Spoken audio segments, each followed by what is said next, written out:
नमस्कार दर्शक बंधु मु प्रदीप आपण मानकु स्वागत करुच्ची आजिर आउ एक नुआ भिडियो रे। तो जहाँकि निर्वाचन 2024 तो 2024 निर्वाचन सरिला ओडिशा ठू आरंभ करी देश रे सबुआडे परिवर्तन जहाँकि वातावरण आपण माने जानिथिबे। दीर्घ दिन जो ओडिशा रे चालू आसथिबा बीजेडी सरकार विरुद्ध रे बहुत दिन पर दीर्घ 24 वर्ष पर भारतीय जनता पार्टी बा बीजेपी संख्या गरिष्ठता हासिल करिछि।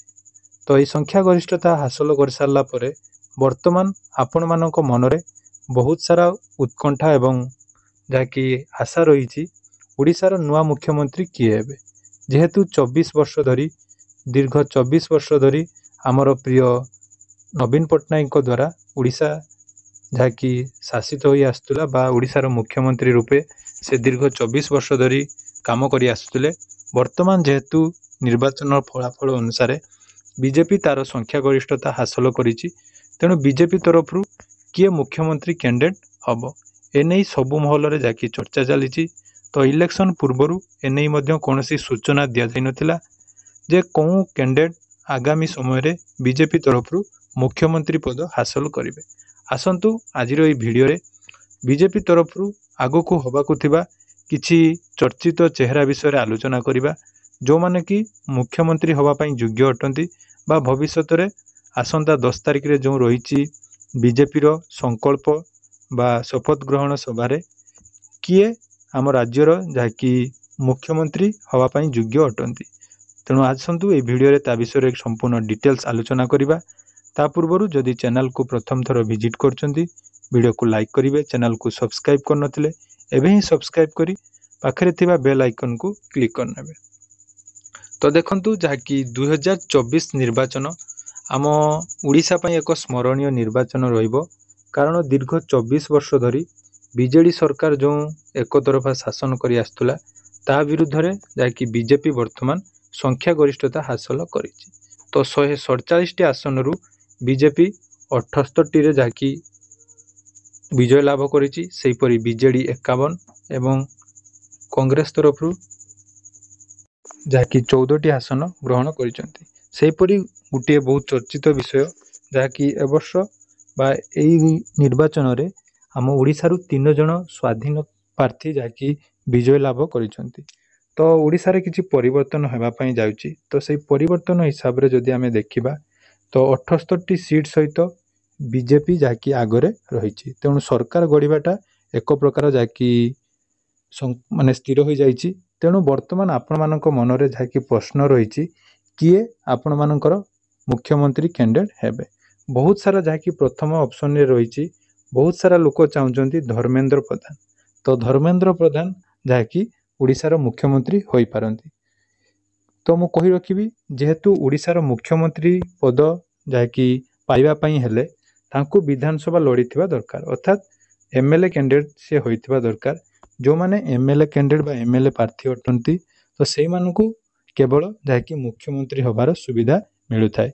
तेणु जेहेतु बिजु जनता दल पूर्वर सरकार रे थिला तो से सरकार बदलिबा परे वर्तमान भारतीय जनता पार्टी रो जीतिथिबा 78 जन प्रार्थी मानक मध्यरु जहाँकि जनकु मुख्यमंत्री करा दिबो। तो जो धर्मेंद्र प्रधान को कथा उठुची तो धर्मेंद्र प्रधान जेहेतु पार्लियामेंट पई जहाँकि निर्वाचन लड़ुଥିଲେ एवं सेथिरे से विजय होइचंती, तेणु तांकु जहाँकि मुख्यमंत्री होबार संभावना कोनोसी नाही। एवं द्वितीय ऑप्शन रे जे रहिचंती से हेले विधान आमर भुवनेश्वर सांसद जहाँकि अपराजिता षडंगी। से मध्य जहाँकि आपण मानक मन रे थिबो बहुत सारा लोक माने भाबुथिबे जहाँकि अपराजिता षडंगी ओडिशार मुख्यमंत्री हेइ पारंती, किंतु से मध्य जहाँकि मुख्यमंत्री कैंडिडेट होबा पई जहाँकि असमर्थ, कारण से जेहेतु सांसद अटंती से आपणकर पार्लियामेंट रे जहाँकि रहिबे।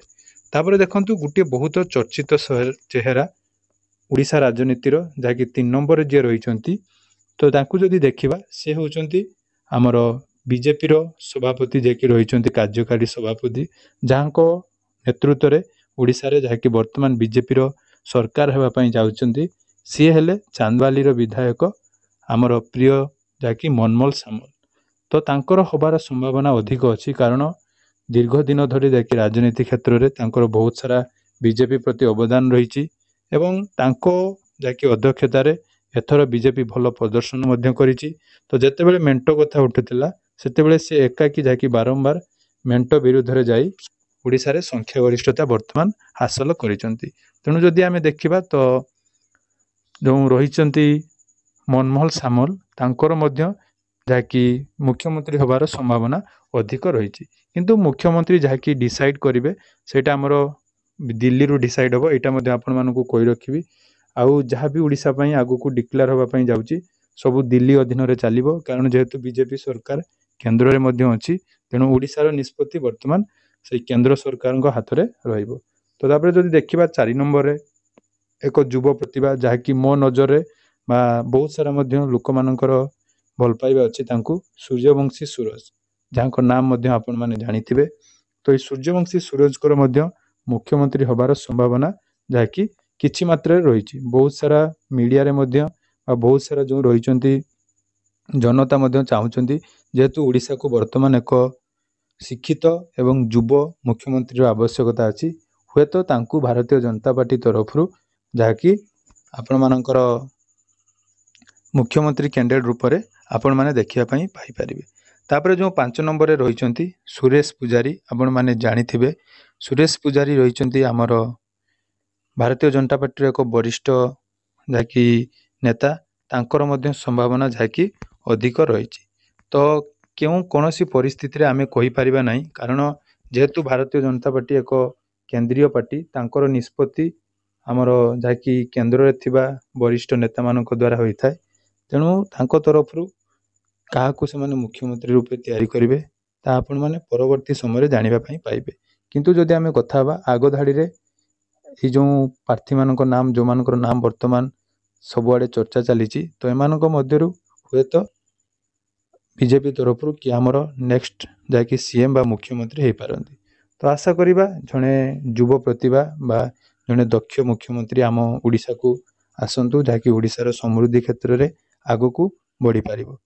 ତେଣୁ ଆପଣମାନଙ୍କର ମତାମତ କ'ଣ ରହିଛି ନିହାତି ଆମର କମେଣ୍ଟ ବକ୍ସରେ ଜଣାଇବେ, ଯାହାଦ୍ୱାରା ଆମେ ମଧ୍ୟ ଚେଷ୍ଟା କରିବା ଯେଉଁ ଆମର ଏଇ ମତକୁ ସମସ୍ତଙ୍କ ସହିତ ସେୟାର କରିବା ପାଇଁ, ଯାହାଦ୍ୱାରା କି ପରବର୍ତ୍ତୀ ସମୟରେ ଆମର ଯେଉଁ ଆପଣମାନଙ୍କର ଯେଉଁ ଆଶା ରହିଛି କେଉଁଭଳି ପ୍ରାର୍ଥୀ ଆପଣମାନେ ମୁଖ୍ୟମନ୍ତ୍ରୀ ରୂପେ ଦେଖିବା ପାଇଁ ଚାହୁଁଛନ୍ତି ତାହା ନିହାତି କମେଣ୍ଟ ବକ୍ସରେ ଜଣାଇବେ। ଧନ୍ୟବାଦ। ତ ଏହିପରି ନୂଆ ନୂଆ ଅପଡ଼େଟ୍ ପାଇବା ପାଇଁ ଆମ ଚ୍ୟାନେଲକୁ ନିହାତି ସବସ୍କ୍ରାଇବ୍ କରି ରଖନ୍ତୁ।